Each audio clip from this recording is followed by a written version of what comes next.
You don't have to accept the world as it is. You can make it into the world as it should be and could be. You can create a new normal, one that is fairer and gives everybody opportunity and treats everyone equally and builds bridges between people instead of dividing them. We can emerge from our current circumstances stronger than before, better than before. But as has always been true at key moments in history, it's going to depend on people like you to go out there and rewrite what is possible. It's also pulled the curtain back on another hard truth, something that we all have to eventually accept once our childhood comes to an end. You know, all those adults that you used to think were in charge and knew what they were doing, turns out they don't have all the answers. A lot of them aren't even asking the right questions. So if the world's going to get better, it's going to be up to you. That realization may be kind of intimidating, but I hope it's also inspiring. You make me optimistic about our future. So as you prepare for the next stage of what I know will be a remarkable journey, I'll leave you with a few quick pieces of advice for what they're worth. First, do what you think is right, not just what's convenient or what's expected or what's easy. While you have this time, think about the values that matter to you the most. Too many graduates who feel the pressure to immediately start running that race for success skip the step of asking themselves what's really important. And too often they end up as adults who only do what's good for them and say to heck with everybody else, and they end up not having a lot of meaningful relationships or not really feeling as if they made a serious contribution to the world. I hope that instead you decide to moor yourself in values that last, like responsibility, fairness, generosity, and respect for others. That will make you part of the solution instead of part of the problem. Second, listen to each other, respect each other, and use all that critical thinking you've developed from your education to help promote the truth.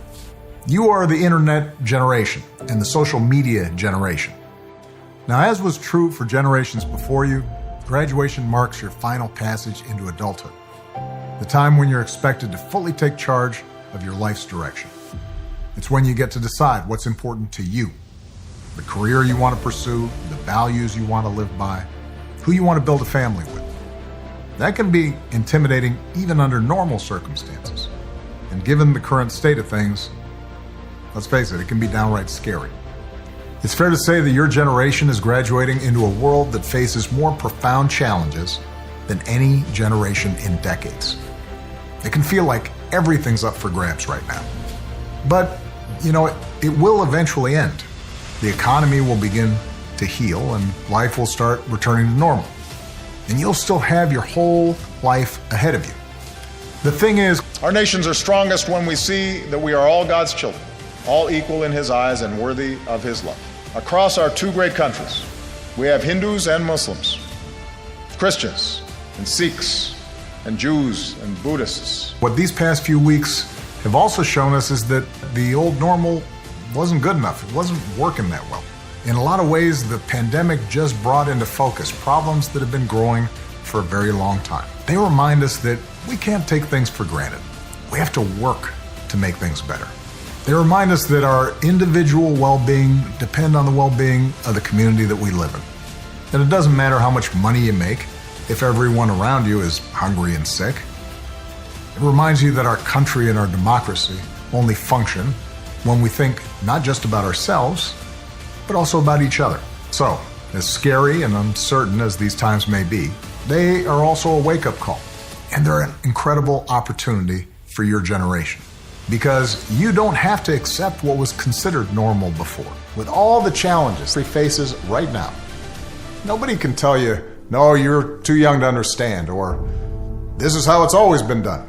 Because with so much uncertainty, with everything suddenly up for grabs, this is your generation's world to shape. I'll admit that it's a little unfair to lay such a heavy burden on you. I wish that my generation had done more to solve some of our country's big problems, so you didn't have to. But the good news is that I know you're up to the challenge.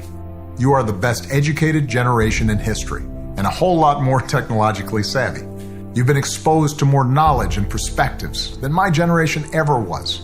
You're more tolerant and empathetic, entrepreneurial, environmentally conscious. Even before graduation, many of you have already started to make your mark, feeding the hungry, mentoring kids, fighting racial injustice, helping veterans, battling climate change. To see so many of you raise up your voices on behalf of justice for all, well, it's been unbelievably inspiring. You make me optimistic about our future. Since I'm one of the old guys, I won't tell you what to do with this power that rests in your hands, but I'll leave you with 3 quick pieces of advice. First, don't be afraid. Second, do what you think is right. Doing what feels good, what's convenient, what's easy, that's how little kids think.